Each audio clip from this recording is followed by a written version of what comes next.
Good afternoon, ladies and gentlemen. This is Rahmat Empowerment Wala here, welcoming you in Empowering Minds. I hope that you are doing well today. We have Lillian Reekie, the parenting strategist, with us today. And as you know, whenever we come live, we have a guest with us who hasn't just explored their own mindset, but are trying to empower other minds too. To serve the purpose, we have Lillian with us today, and I have a written introduction of Lillian, so I would like to read towards you, so you would get to know better what Lillian is doing and who Lillian is actually. So Lillian is happily married to husband Andrew for over 33 years with two adult sons. Originally primary school teacher, she became a parenting strategist because of her journey with her youngest son, who was diagnosed over 25 years ago with ADHD, ODD, and childhood depression at age 4.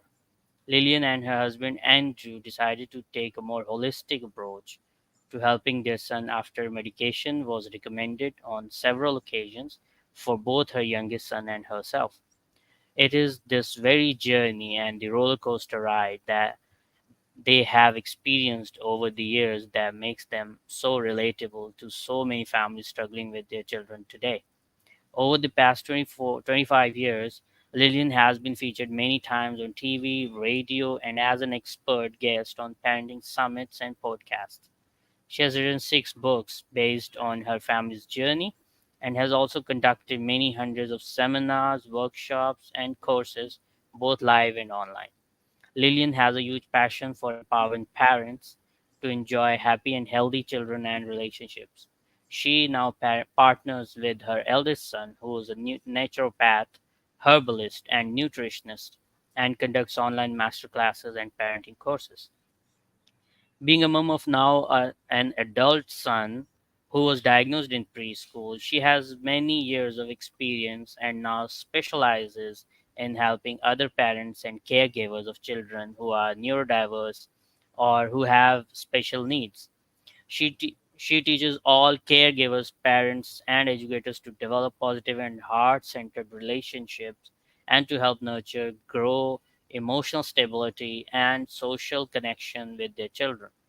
As parents of special needs and all children, growing and maintaining positive and healthy relationships throughout childhood and into adulthood is imperative. Lillian is also an advanced trainer in the nurtured heart approach, which is a beautiful heart centered way of communicating and relationshiping that she believes every family should understand and learn. She loves share her passion for NHA with as many families as possible. You can download her book, The Revolting Child, A Blessing in Disguise, for free at her website. Book a complimentary 30-minute session consultation and watch one of her masterclass also. Wow, that was a lot, Remat. You read it all. I hope I didn't miss something. No, you did not. That was amazing. Thank you.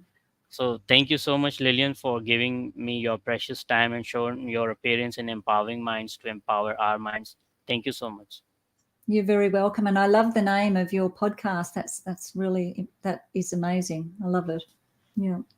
Thank you so much. This is the platform where I'm trying to empower myself and also through all the audience That's and fantastic. through the Yeah, guests like you who have given time to me and my audience to share the knowledge they have. absolutely. And it's a huge passion for me too. I have, in one way or another, through my parenting and through my businesses, I love empowering people to be their best and to see the greatness in themselves. But I have a particular passion, of course, for helping children to see their own greatness through teaching the adults who interact with the children. So whether they be the parents or the educators. Definitely. So really Yeah. starting with those difficult situations when you get to know that your child is has these problems. So those Mhm. difficult times, how did you deal with those difficult times? How many hours do we have, did you say? Could you do in a So little brief? a little brief. So, I mean, I have two sons. So my first son is 7.5 years older than the child who was the challenging one. And he was very quiet and cooperative, well behaved, good at school, a high achiever. We never had any challenges with him. So, and at that time I was teaching also. I believe I was a good teacher, a positive teacher. And then my younger son came along and rocked our world in a beautiful and amazing, but also challenging way. So he came into this world with so much intensity. Now, we saw that intensity initially as something negative because he was very demanding. He could be aggressive. He didn't listen. He was hyperactive. He was defiant. And even when he went into childcare between ages 3 and 5, when I went back to work, the childcare workers just could not deal with him because of his intensity, and he was just not cooperative, and he at times could be aggressive as well, which did not come from our home. I'm telling you, we do not have an aggressive home. So it was very, very challenging, Remark, especially in those early days when we were like, oh my gosh, what have we got here? What are we going to do? So I have a very holistic mindset around health and wellness. And when we sought advice back in the early days from doctors, pediatricians, psychologists, psychiatrists, counsellors, the only recommendation they could give us was to medicate our son.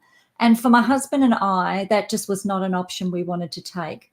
So 25 plus years ago, he's now coming up to 31. But when he was diagnosed, we basically had to seek our own answers, and we had to do a lot of experimentation to see what would help with our situation, with his behaviour, etc. And initially, we got some results, some reasonable results, looking at all the more physical things like his diet, the food that he was eating, the toxins around us, self-esteem and self-worth, and really cleaning up his body. And, because he was very sensitive to a lot of colors and sugars and things like this. And that worked somewhat for a few years until he hit adolescence. So we still had some challenges in those years 5 to 12, but we kind of coped okay. And then when adolescence hit, whether it was his hormones or whatever happened, things got really, really challenging. So the challenges that we had when he was 3 to 5, when he was very defiant and oppositional, 10x'd. So when he was 13 to 15, my husband and I were very, very concerned about his well-being and the well-being of our family, because nobody was getting on, because he placed a lot of stress on my husband and myself, and on his older brother as well. So it was challenging, but we luckily found some tools, which I'll be happy to share with you as we discuss this evening, that really helped us and is now helping me to help other families as well, which is fantastic. Wonderful. So, Lillian, just tell us about those tools or those techniques you used. Okay, fantastic. So what we realized was, and if you are anybody, are you a parent yourself? No, not yet. No, but you're an educator, so you're still dealing with a lot of children. Yes. So what age children are you mainly dealing with yourself? From 8 to 14, I guess. Okay, 8 to 14. Fantastic. That's good for me to know, because when my son was 8 to 14, he was very, very challenging. And he went, I think I worked out, he went to 11 different schools from preschool to high school, not because we wanted to keep moving him, but because the teachers couldn't cope, the schools couldn't cope. They basically asked us to leave, and in some instances he was actually expelled from schools.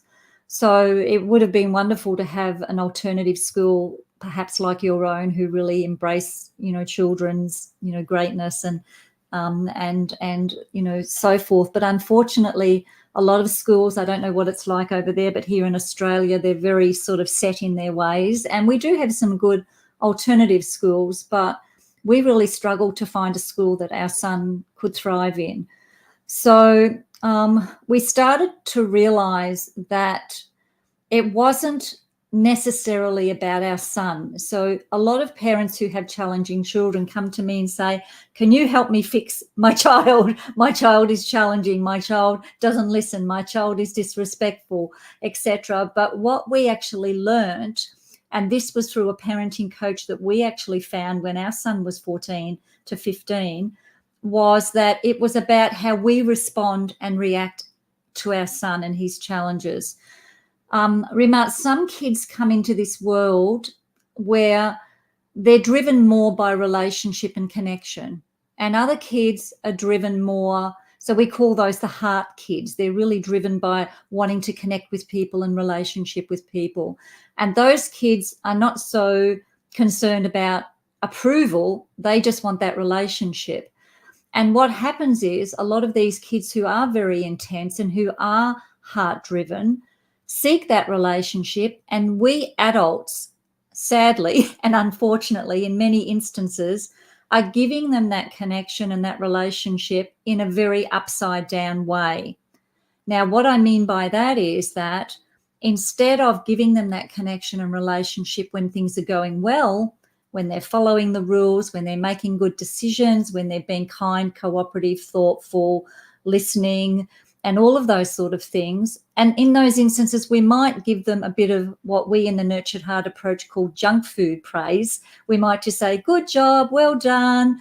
That's not very nourishing, because that's not really, just like junk food's not very nourishing to our body, that's not really telling our children what we see in them and what that shows about them. So I've learned through the Nurtured Heart approach about this upside down parenting. And when I think back to the way that we were parenting our son, even though I consider myself to be a positive person who knows how to speak to people, etc., we were doing a lot of upside down parenting. In other words, we were focusing on all the things that were going wrong, and we were giving him all that connection and energy and relationship when he was mucking up at school, when he was breaking rules, when he was being mean or aggressive or not listening or whatever that was. And he got to learn that he got that relationship that he so needed and wanted when he mucked up more than when he was good. And then when he was good, we might have given him a bit of that junk food praise once again, but he got to learn, and a lot of children get to learn this from a young age, is that I get more of that connection and relationship when I'm mucking up, when I'm breaking the rules. And then parents and educators alike go, oh my gosh, how do I handle this child? They don't listen, they don't cooperate, they're not being nice or kind. It's because they've learnt to get that relationship in an upside down way. And then you've got the kids like my other son, my elder son, who are more head driven. So they will do more to seek approval. So these are the kids who will probably be more cooperative in the classroom, who will do as they're asked, who will listen, or in the home, just the same. But those children, just the same, need that connection and relationship and recognition. Because sadly, what happened for us, and it is a very sad story, and you can read it in my book, but my eldest son, who was the one who never gave any challenges, who was always doing well at school, etc., he became very, very, very depressed because, first of all, he was an only child for 7.5 years, and our house was, quiet, and there was no yelling. It was a happy home. Then his younger brother comes along and demands all of this attention in a very upside down and negative way.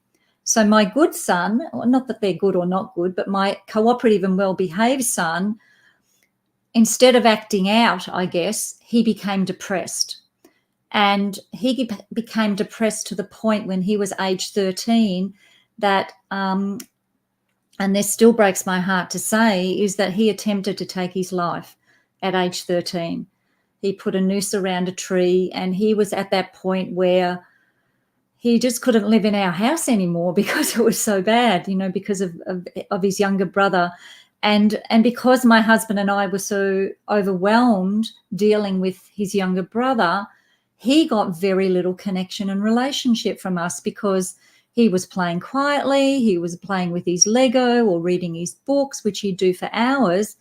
And the poor thing, now that I think about it, he probably thought, what about me? I'm not getting this attention. I'm not getting this relationship from my parents. So this is why I'm so passionate about teaching this, because a lot of us adults, with all the love in our hearts to parent or to educate, do not realize how important it is to see the greatness in our children. So may I share about the nurtured heart approach and how that fits in? Please, please. Yeah, so the nurtured heart approach, I found out about 10 plus years ago. I was already teaching something a little bit similar because our parenting coach taught us, when our son was 14 to 16, taught us the power of our words. And I'm sure you know this as an educator, and I'm sure you implement this in your amazing schools, the power of how important the words we use in and around our children are. We can use words to build each other up, or we can use words to disempower or take people down. And that's both adult relationships with kids, adults with adults, kids with kids. Like, our words are so, so very, very powerful.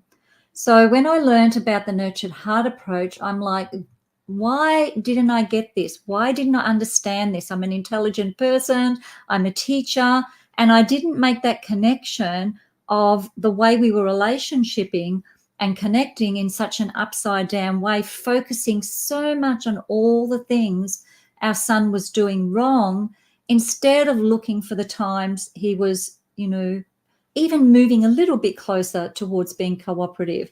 So the nurtured heart approach, and what I love about it is it's actually quite a structured format that can be used in both the homes and the schools. And it's based on 3 stands. So when you stand for something, you're strong, you're resolute, you really believe in it.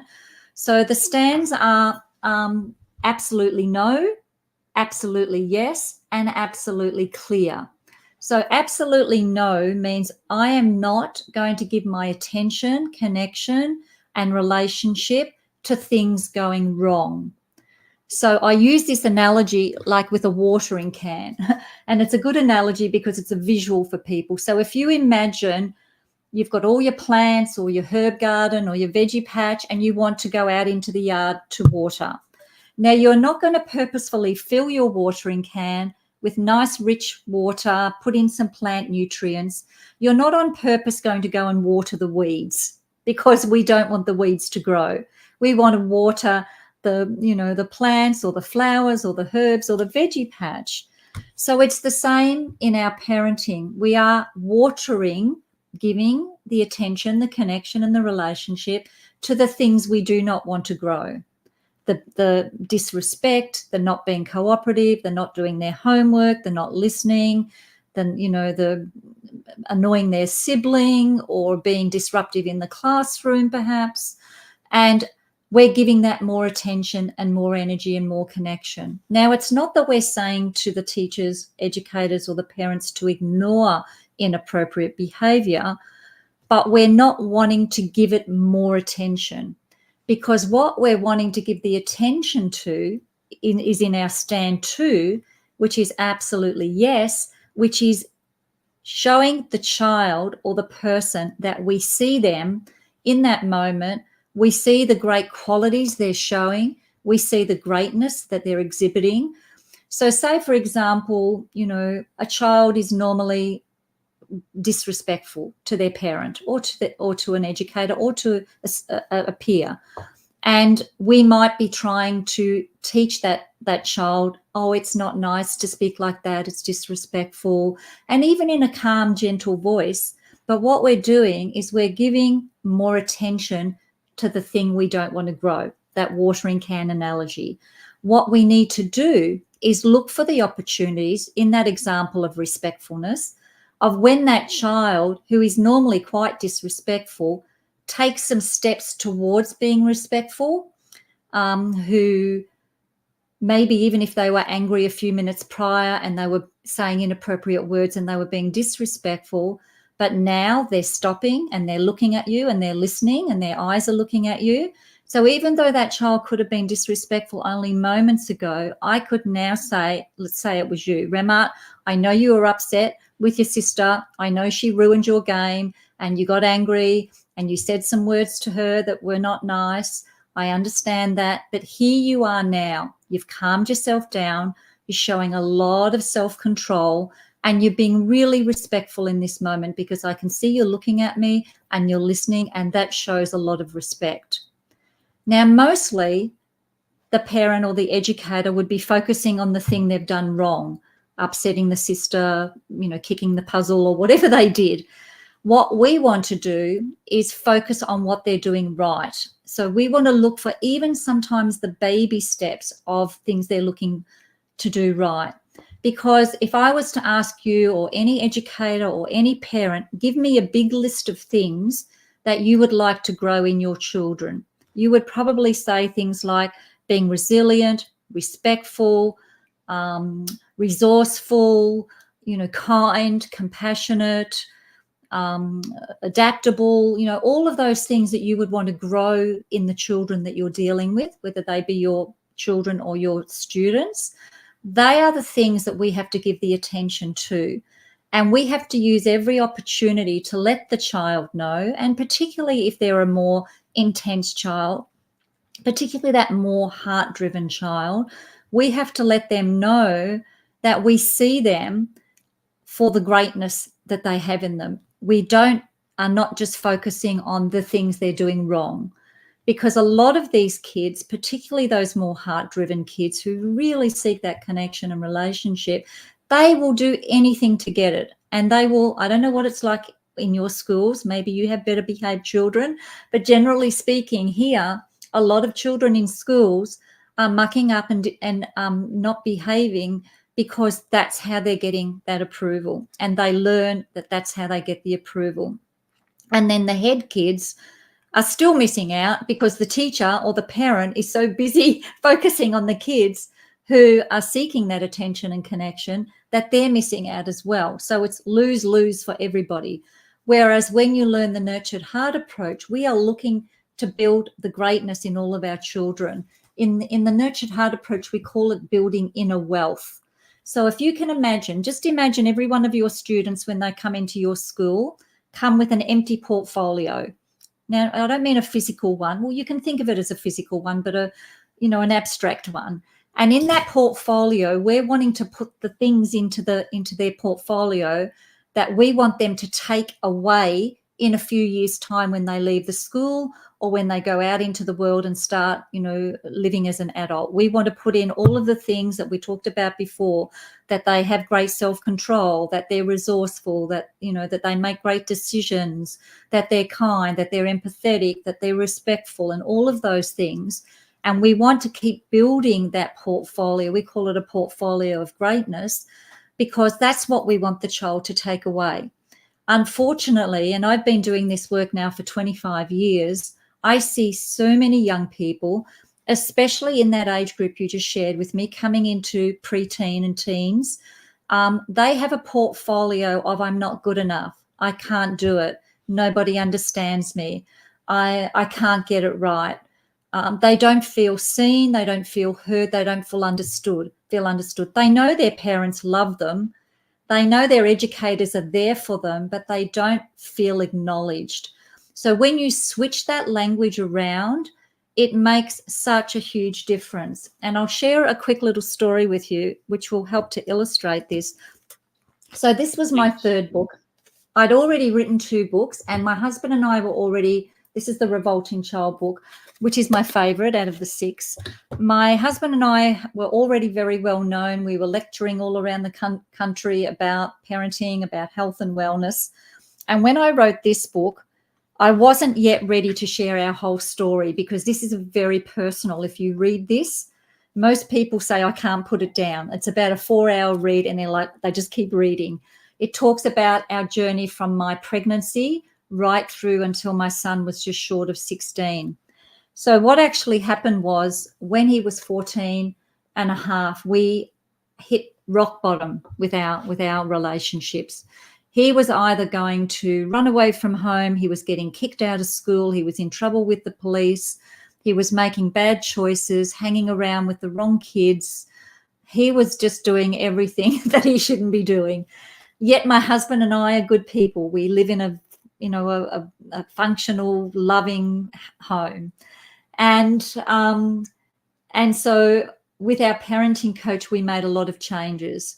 And when, so I'm skipping through a couple of years, but otherwise we will be here for hours. But when I did a book launch for this book, I did one, and then on the second one, they said, would your son consider coming along? So my son, who's the topic of this book. And I said, well, I can ask him. And he knew how important it was to me. He gave me his permission to share this story because it's not all butterflies and roses. There's a lot of, things that one might feel ashamed of or embarrassed about.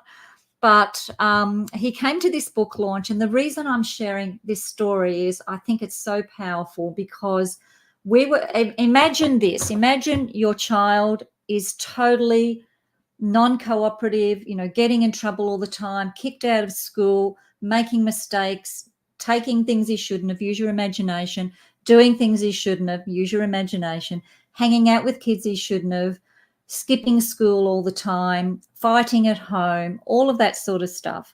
Within 10 months, we had a huge transformation, and that was through doing the things that I've been sharing with you. So fast forward to this book launch, and at the end of my husband's and my talk, we had a Q&A, and one gentleman put his hand up and said, can I ask your son a question? And I looked across the room at my son, and he's kind of like, oh, I guess so. He wasn't that keen, to be honest. But he stood up, and the gentleman asked him the question, and the question was simple but very profound.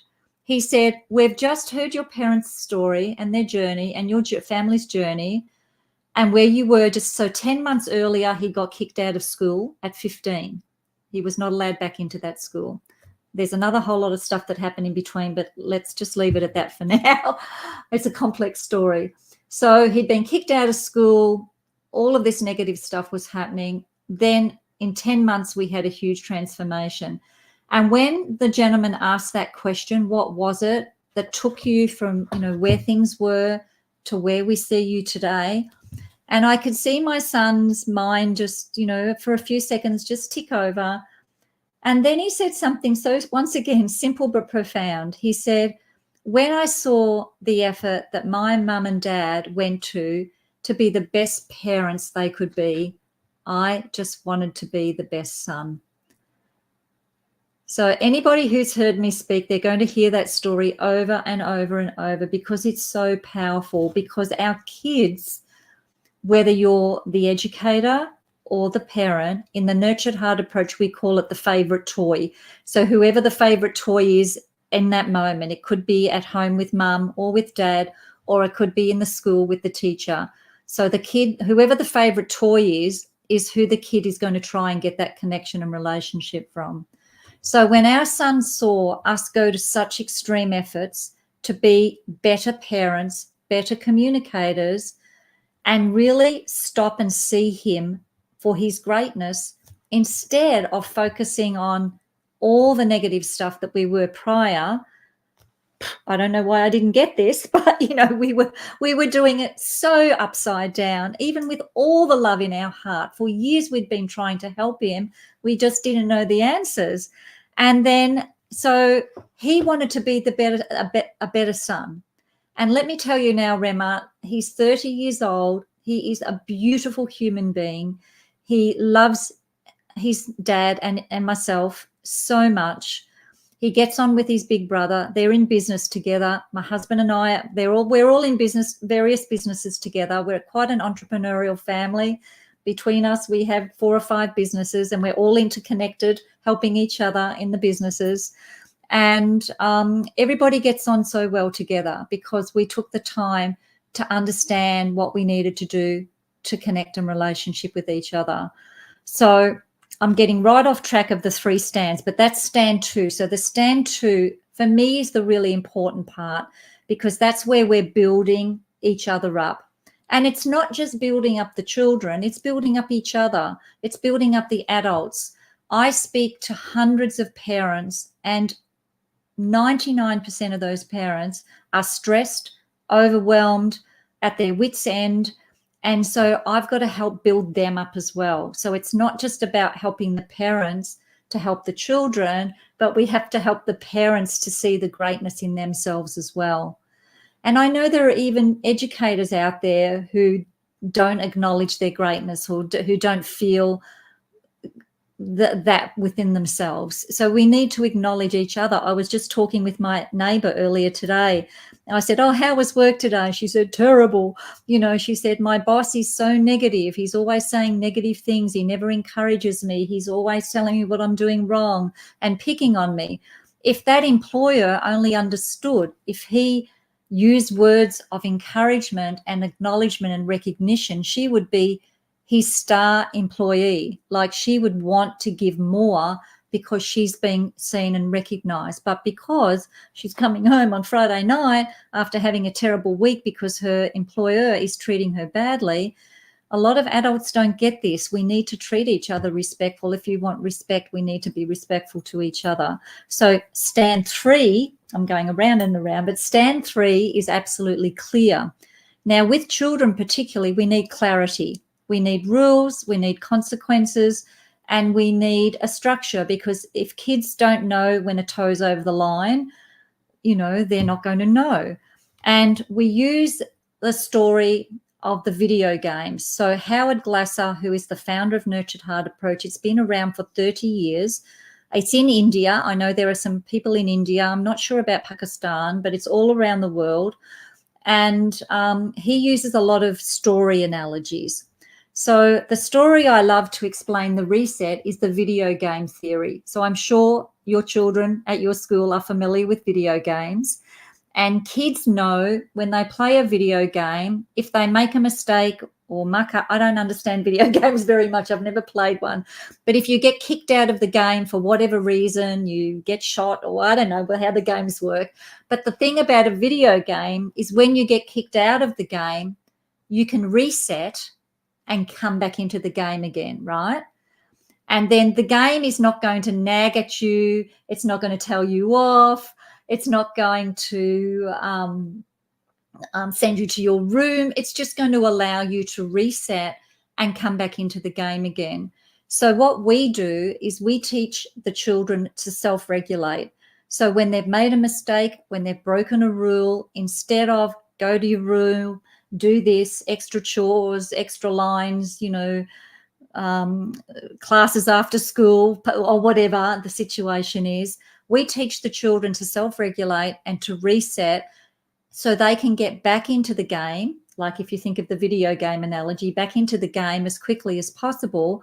And that once they've done the reset, that's the consequence. Now, if it's something serious, they've hurt somebody or damaged something, there's going to have to be a discussion, of course, about retribution, etc. But just generally, the little things that happen that we usually focus on, we're not going to focus on that. We want to focus on finding the great things. And sometimes even when a child is super escalated and they're really not behaving appropriately, we can always still find things to acknowledge and recognize. Even if they went from escalation 9 out of 10 down to 7 out of 10, we can start to acknowledge them for, I see you're still upset, but you're using great self-control. You're starting to calm yourself down. You're listening. You're no longer shouting. That's really showing me that you're being respectful in this moment, that you're using great self-control, you're using great judgment, and I want to acknowledge you for that. So even when they're mucking up, we can still find something to acknowledge them for.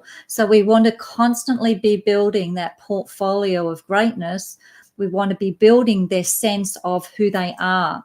So when they're 18, 19, 20 years old and they're going out into the world to get jobs, maybe, starting to look for partners, or, moving away from home, whatever age that is, they're going to have this portfolio of I'm good enough, I'm worthy, I make great decisions. Yes, I can muck up. We all muck up, but I know how to reset. I know how to, reset myself. I know how to use great self-control. I know how to be a great human being, instead of the portfolio that a lot of kids currently have with all I'm not good enoughs. Kids who are so confused about who they are in the world. I don't know what it's like over there, but even kids who don't even know what sexual orientation they are, like, kids are so confused about their sense of self and who they are. So I believe it's our job as educators and parents to really build their sense of self so that they can do anything. And I see the amazing stuff you guys are doing in your schools, really empowering kids. That's why I thought this would really align with your schools, because when you've already got that mindset, we're at a really good place. Because sadly, and I say this sadly, many people I speak to are just not ready for this, because they're not ready to learn the new language. It's too big of a jump from where they're at. And a lot of parents particularly bring on their parenting, the way they parent from their parenting, from the way their parents parented them. Educators often educate in the way that educators prior to them educated. And, I remember when I was I'm in my mid-60s now, and when I was in school, 55 plus years ago, when I was in primary school, the schools were very strict. There was not a lot of love in the school. It was, and some of us survived okay. But, there's a lot of train of thought around now about a lot of stress and trauma in childhood, then manifesting in adult life in physical and mental health issues, emotional and mental particularly. So it is really, really important for us to focus on building that inner wealth for our children and for ourselves, because there are so many adults who are still carrying the wounds from their childhood as well. I'll take a breath and let you reflect on some of that. Yeah, please drink water. You need that.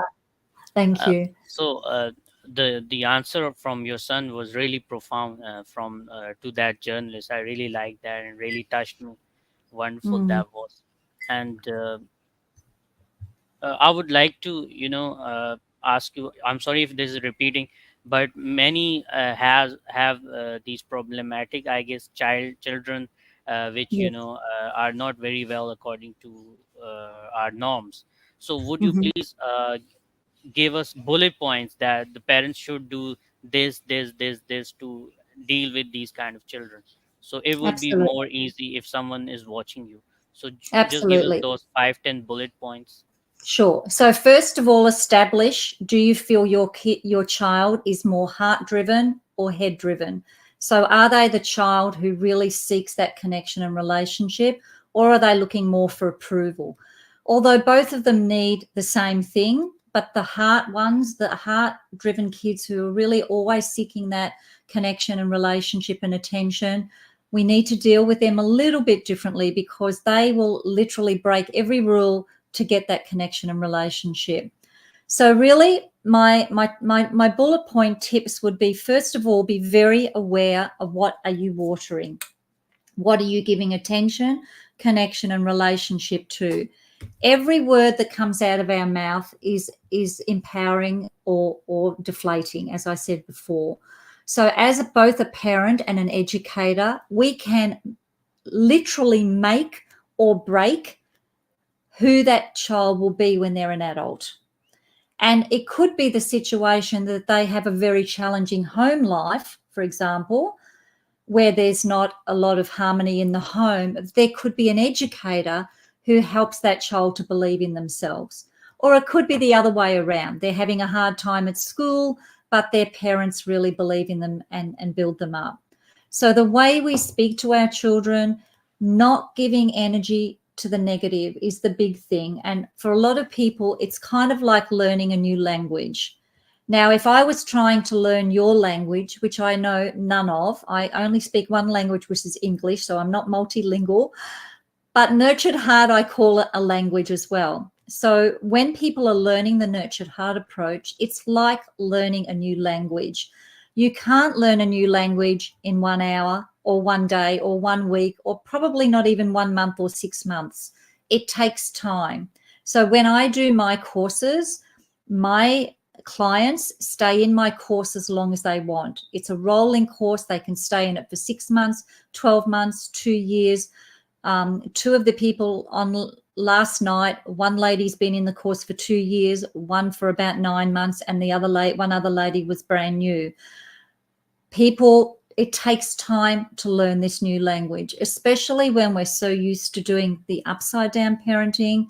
So really, my biggest 2 tips are: be aware of what you're saying to your children and what you're giving attention to. Ask yourself this question: is this something I want to grow? If it's not something you want to grow, don't give it any more conversation. I teach the parents to reset themselves as well as teaching the children. So I know when I was escalated as a parent and I wanted to yell and scream and tell him to go to his room and you're grounded and all the things we do, I would just burst it all out. Whereas now I try and teach the parents to reset. And I teach something called the BOP, B-O-P. So it's an acronym. So B is for breathe. You talked about breathing before we started. It's really important to breathe, calm yourself down, whether that takes 3 or 4 breaths or whether it takes 3 or 4 minutes, whatever it takes to calm your nervous system down. The O in the BOP is for open your heart. So once you've calmed your nervous system down, open your heart up and go, okay, all of this is happening, negative stuff, screaming kids, not listening kids, whatever's happening, but what is it that I really want out of this? I want harmony. I want happy kids. I want to feel calm myself as the adult or the parent. And open your heart up to that. And then the P is just for pause. And then just take the time to pause and think about what you want, and then go back into that situation with that mindset of not watering what you don't want to grow, but looking for the opportunities to water and grow the things. And it takes time and dedication to learn the words and the language. And sometimes it's foreign for us adults and it's foreign for the kids, especially the kids who don't feel good enough. Sometimes they will actually even rebel a little bit because they don't feel worthy of being told their greatness. So we have to keep telling them over and over again, I see your greatness. I see your respectfulness. I see your resilience. I see how much effort you're putting in. I see how kind you're being to your classmates. I see how much of a team player you're being, how thoughtful and cooperative you are. We have to keep telling them over and over and over and over and over and over until they get it in here and they believe, yes, I am cooperative. Yes, I am resilient. Yes, I do make great choices. And you know why they know that? Because we keep telling them. And if we can get back to back with the parents and the educators alike, imagine if they were getting this sort of language in their home and in their education. Imagine what their portfolio is going to be like in a few years' time when they come out of school. They're getting this nourishment at home and they're getting it at school. So that's my passion, is to bring parents and educators together. But we can make such a good impact if we can have schools take on this philosophy, because in homes, yes, it's important, but that's one home at a time. In schools, we can impact many homes, many children, and many relationships. So that's why I'm really grateful to be talking with you today, because if anything that I'm sharing today, and I'm happy to share this with more of your educators, this is something that I would love to see educators embody in their teaching and their educating and their relationshiping with their students as well. That was a long-winded answer, sorry. No problem. I'm really thankful to you, Lillian, that you are giving me your time to share your knowledge with us. So I'm really thankful to you.